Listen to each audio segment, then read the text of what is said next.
Well, hello friends, Andy C. Lewter here, and I'm so delighted to be able to welcome you to another one of my 5-minute Bible studies.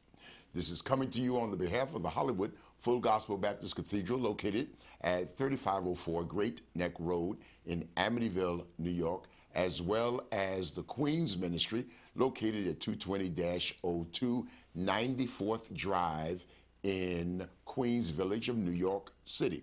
Now, we have two worship services that I'd like to share with you. Our 8 a.m. services is in New York City. Again, that's at the Queens Ministry, 220-02 94th Drive in Queens Village of New York City. That's right off of Jamaica Avenue.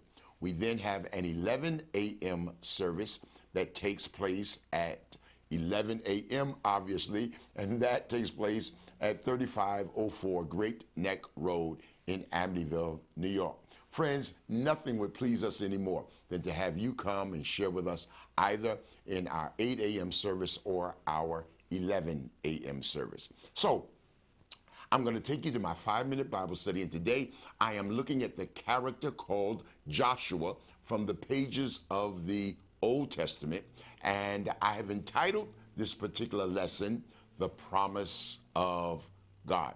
So let's go to the slide and take a look at what we have for you today. This is The Promise of God. It's not only a Bible study lesson, but I actually used this very same outline for a recent sermon that I preached both at the Queens Ministry and at Hollywood Baptist Church. Let's begin here with the next slide.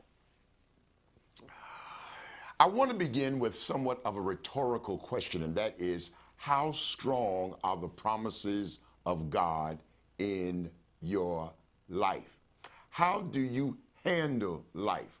Are you able to overcome it, or does it overcome you? Do you succumb to pressure, or are you able to effectively manage pressure in your life? Now, having raised that question, let's go to the next slide because I think I have some answers for you.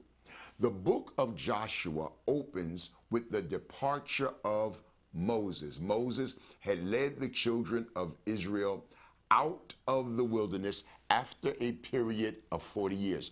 And now they are standing on the threshold of being able to cross over into the promised land. However, Moses would not be able to accompany them to the promised land, and the mantle of leadership would fall into the hands of Joshua. Let's see how Joshua handles this pressure by looking at the next slide.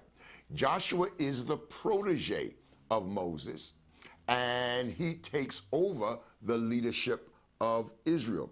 Joshua is one of only 2 individuals that survived the wilderness. The other one would be Caleb. So only Joshua and Caleb had the testimony of having been in Egypt under the shackled slavery of Pharaoh, having endured the crossing of the Red Sea, and had survived the wilderness for the last 40 years. But friends, this narrative gets better.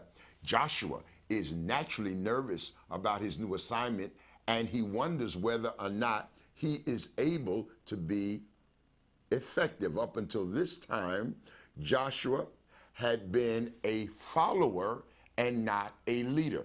But the circumstances in his life had now changed, where he was no longer a follower of Moses. He had now become the leader of the people.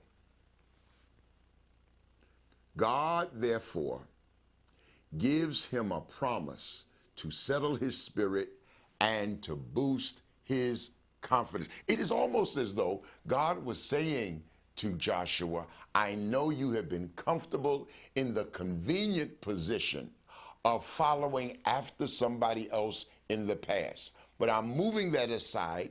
I'm giving you center stage, and now the responsibility of leadership belongs to you. Sometimes God will move in your life, move you out of your box, out of your comfort zone, out of convenient circumstances and surroundings, and put you in the position of being both in charge and in control. So the promise that God is found in Joshua 1 and 5, and is spoken directly to Joshua. Now, this is very, very important because Joshua does not get this from second-handed information. This isn't somebody coming to Joshua and saying, God told me to tell you. God deals directly with Joshua himself. And what I'm trying to suggest to you is that when you have a vibrant, robust relationship with God, you don't have to depend upon others to tell you what God is saying. You can hear God's voice in your life for yourself. Here's what God says. As I was with Moses, I will be with you. I will not leave you nor forsake you. This is Joshua chapter 1, verse 5. In other words, God is saying to Joshua, just as you saw me deal directly and effectively with Moses, I am going to do for you the very same thing that I've done for Moses. Not only was God with Moses, Joshua had been with Moses as well, and therefore knew what God had done. Here is a perspective you may not have taken into consideration. Not only did God handle the business of Moses, Joshua was in a perfect position to witness what God was doing in the life of Moses. Sometimes God allows you to see what he is doing in the lives of others to anticipate and rehearse what he's going to do in your life. When you look back, you can see what God has done for others. If he did it for them, then certainly he can do it for you. That's why you don't have to be envious and jealous of other people, because when you see God moving in their lives, that means that God is in the neighborhood. And if he's in the neighborhood, he just may be knocking on your door next. If God will be with you, then you do not have to worry about being by yourself or with others who may leave you. The harsh reality, friends, is that people who you know may not be dependable. They're there one moment and gone the next moment. But God has promised to be with you always. During your ups, your downs, your ins, your outs, he is always there.